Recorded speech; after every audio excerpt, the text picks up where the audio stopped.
आईने में खुद को देखने वाले उस इंसान को गौर से देखिए। आपको त्वचा दिखती है, आंखें दिखती हैं और एक थका देने वाले दिन की लकीरें दिखती हैं।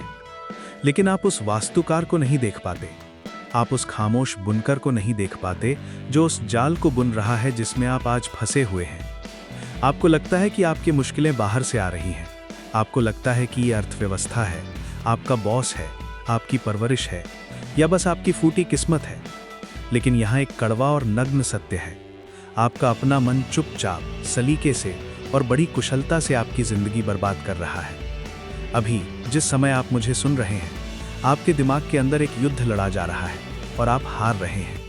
इसलिए नहीं कि आप कमज़ोर हैं, बल्कि इसलिए क्योंकि आपको एहसास ही नहीं है कि दुश्मन आप खुद हैं। आपका मन एक सर्वाइवल मशीन है, खुश रहने की मशीन नहीं। इसे आपके सपनों की परवाह नहीं है। इसे आपकी काबिलियत से कोई लेना देना नहीं है। इसे सिर्फ आपको सुरक्षित रखने की फिक्र है। और आज की आधुनिक दुनिया में सुरक्षित रहने का मतलब है ठहराव, और ठहराव आत्मा का कब्रिस्तान है। पिछली बार जब आपके मन में कोई शानदार विचार आया था, उसे याद कीजिए। वो पल जब आपको अपनी जिंदगी का एक अलग रूप दिखा था। उसके बाद क्या हुआ? कुछ ही सेकंड के भीतर एक आवाज ने फुसफुसाना शुरू कर दिया। उसने आपको बताया कि ये काम क्यों नहीं करेगा।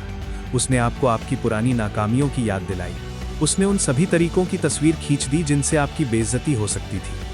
वो तर्क नहीं था, वो आपके मन द्वारा की गई एक साजिश थी, ताकि आपको उस पिंजरे में रखा जा सके जिसे वो समझता है।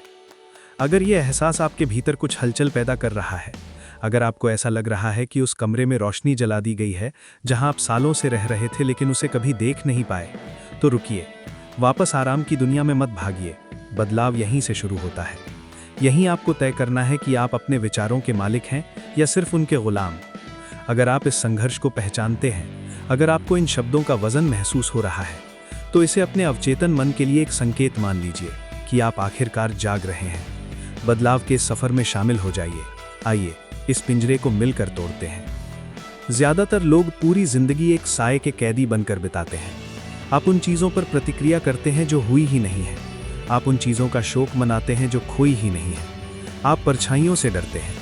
आपका मन हकीकत के कच्चे डेटा को लेता है और उसे एक ऐसी कहानी में बदल देता है जो आपकी बेबसी को सही ठहरा सके। जब आप डर के मारे सुन्न हो जाते हैं, तो वो आपसे कहता है कि आप सावधान रह रहे हैं। जब आप हार मान लेते हैं, तो वो कहता है कि आप व्यावहारिक हो रहे हैं।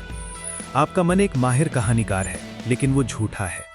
वो आपकी यादों को एक हथियार की तरह इस्तेमाल करता है। वो आपके अपमान के पलों को बार बार दोहराता है ताकि आप कभी बहुत आत्मविश्वासी न बन सके। वो चिंता से भरे भविष्य को दिखाता है ताकि आप कभी बहुत साहसी न बन सके। और सबसे बुरा हिस्सा, आप उस पर यकीन कर लेते हैं। आपको लगता है कि वो आवाज़ आप है, लेकिन आप अपने विचार नहीं हैं। आप वो हैं जो उन विचारों को सुन रहा है। और जब तक आप उस आवाज़ से हुक्म लेना बंद नहीं करते जो साधारण बने रहने की शौकीन है, आप यही सोचते रहेंगे कि आपकी ज़िंदगी एक बार बार आने वाले बुरे सपने जैसी क्यों लगती है। हम व्याकुलता की दुनिया में रहते हैं क्योंकि हमारा मन खालीपन से नफरत करता है। जैसे ही खामोशी होती है, मन खुद को खाने लगता है। इसलिए आप स्क्रॉल करते हैं, आप वीडियो देखते हैं, आप शोर सुनते हैं। आप उस सत्ता के साथ अकेले रहने से बचने के लिए कुछ भी करते हैं जो आपकी ज़िंदगी बर्बाद कर रही है। आपको लगता है कि आप बोर हो रहे हैं, लेकिन असल में आप उस सच से डर रहे हैं जो स्क्रीन बंद होने पर सामने आता है। सच ये है कि आप समझौता कर रहे हैं। आप एक जैविक तंत्र को अपनी तकदीर लिखने दे रहे हैं। आपका मन चाहता है कि आप भीड़ का एक अच्छा हिस्सा बने। वो चाहता है कि आप फिट बैठें, लहरें न पैदा करें, चुप रहें और बिना किसी का ध्यान खींचे मर जाएं। वो आत्म साक्षात्कार से ज्यादा सामाजिक स्वीकृति को महत्व देता है। वो चाहेगा कि आप दुखी रहें और स्वीकार किए जाएं, बजाय इसके कि आप सफल हों और लोग आपको गलत समझें। अपनी रोज की आदतों को देखिए। उनमें से कितनी एक जागरूक और शक्तिशाली इंसान ने चुनी है और कितनी सिर्फ बचाव के तरीके हैं। जिस तरह से आप नजरें चुराते हैं, जिस तरह से आप अपनी उपलब्धियों को कम करके आंकते हैं, जिस तरह से आप उस एक चीज को टालते रहते हैं जो मायने रखती है, जबकि हजार चीजों में व्यस्त रहते हैं जो बेकार हैं। ये आपका मन है जो चुपचाप ये सुनिश्चित कर रहा है कि आप छोटे बने रहें। छोटापन जाना पहचाना है। छोटापन वो है जिसे मन संभालना जानता है। आप खुद से कहते हैं कि जब मैं तैयार महसूस करूंगा तब बदलूंगा, लेकिन तैयार होना एक कल्पना है जिसे आपके मन ने आपको इंतजार कराने के लिए बनाया है। आपका मन जोखिम लेने के लिए कभी तैयार महसूस नहीं करेगा। वो कभी ठुकराए जाने का सामना करने के लिए तैयार महसूस नहीं करेगा। तैयार होने का इंतजार करना वैसा ही है जैसे समंदर की लहरों के रुकने का इंतजार करना, ताकि आप तैर सकें। समय ही वो एक चीज है जो आपसे छीनी जा रही है, और आपका मन ही वो चोर है। वो आपको यकीन दिलाता है कि आपके पास बहुत समय है। वो कहता है कि हमेशा एक बाद में है, लेकिन बाद में वो जगह है जहां सपने सड़ जाते हैं। बाद में दुनिया की सबसे भीड़ भाड़ वाली जगह है, जहां वो लोग रहते हैं जो महान बनने वाले थे। आपका मन आराम को रिश्वत की तरह इस्तेमाल करता है। वो आपको भोजन, वीडियो या किसी सस्ती हंसी से डोपामाइन की एक छोटी डोज देता है और बदले में आपकी महत्वाकांक्षा छीन लेता है। आप दिन में 100 बार ये सौदा करते हैं और आपको पता भी नहीं चलता। आप थोड़ी देर के सुन्नपन के लिए अपना भविष्य बेच रहे हैं। लेकिन क्या होगा अगर आप सुनना बंद कर दें? क्या होगा अगर आप उस नकारात्मक आंतरिक बातचीत को किसी सड़क पर चिल्लाने वाले पागल की तरह देखें? आप किसी अजनबी से जीवन की सलाह नहीं लेंगे जो सड़क पर बेवजह चिल्ला रहा हो। तो आप उस दिमाग से सलाह क्यों लेते हैं जो आपको कीचड़ में रखने के लिए बना है? बदलाव उस पल होता है जब आप एक दृष्टा यानी ऑब्जर्वर बन जाते हैं। जिस पल आप मैं काफी अच्छा नहीं हूं जैसा विचार देखते हैं और उस पर यकीन करने के बजाय कहते हैं मेरा मन फिर से झूठ बोलकर मुझे रोकने की कोशिश कर रहा है, वही दूरी ही आपकी आजादी है। दुनिया एक आईना है। अगर आपका मन अभाव से भरा है तो आपको दुनिया कमी से भरी दिखेगी। अगर आपका मन नाराजगी से भरा है तो आपको दुनिया दुश्मनों से भरी दिखेगी। आप दुनिया को वैसे नहीं देख रहे जैसी वो है, आप दुनिया को वैसे देख रहे हैं जैसे आप हैं। प्रतिबिंब बदलने के लिए आईने के सामने खड़े चेहरे को बदलना होगा। ये सकारात्मक सोच के बारे में नहीं है। सकारात्मक सोच अक्सर गिरते हुए घर पर वॉलपेपर लगाने जैसा होता है। ये कट्टर ईमानदारी के बारे में है। ये स्वीकार करने के बारे में है कि आप अपने विनाश में खुद शामिल रहे हैं।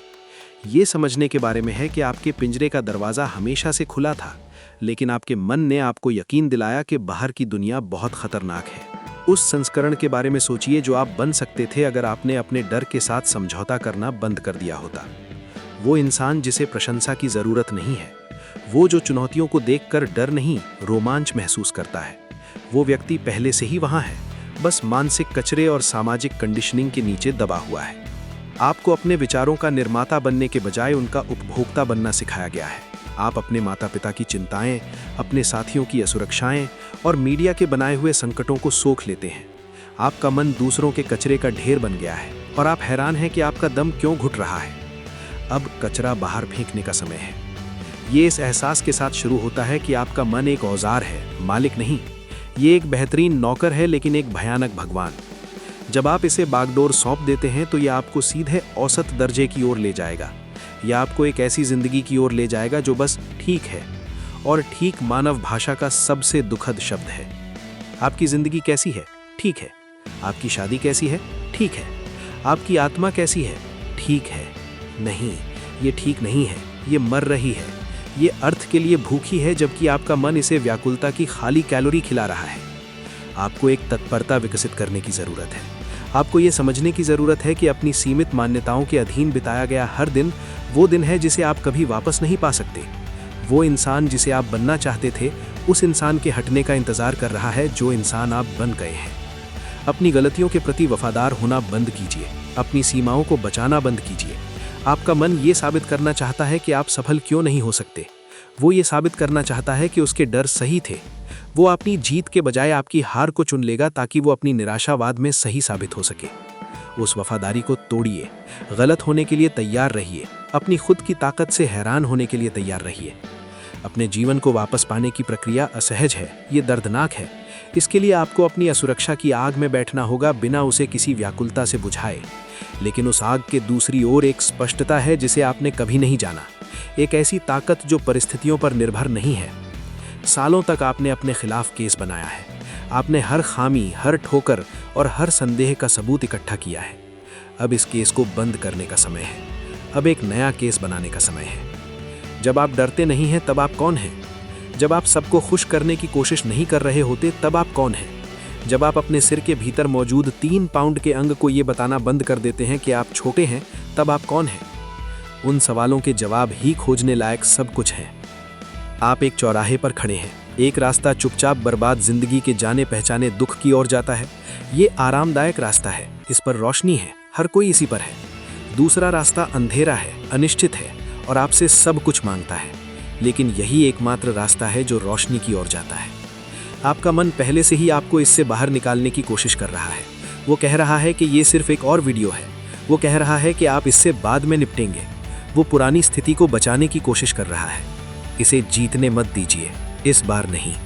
अगर आप अपनी आत्मा में विद्रोह की वो चिंगारी महसूस करते हैं, उस जिंदगी के लिए एक शांत नहीं जिसे आप ढो रहे हैं, तो आप जानते हैं कि आपको क्या करना है। आपको अपनी जीवनी का शिकार बनना बंद करना होगा और अपनी नियति का नायक बनना होगा। युद्ध बाहर नहीं है, युद्ध यहाँ अंदर है और अब आपके जीतने का समय है। उठिए, सिर्फ शरीर से नहीं बल्कि आत्मा से अपनी चेतना के सिंहासन को वापस हासिल कीजिए। आपका मन काफी समय से चुपचाप आपकी जिंदगी बर्बाद कर रहा है। अब अपनी आत्मा को जोर शोर से इसे फिर से बनाने दीजिए।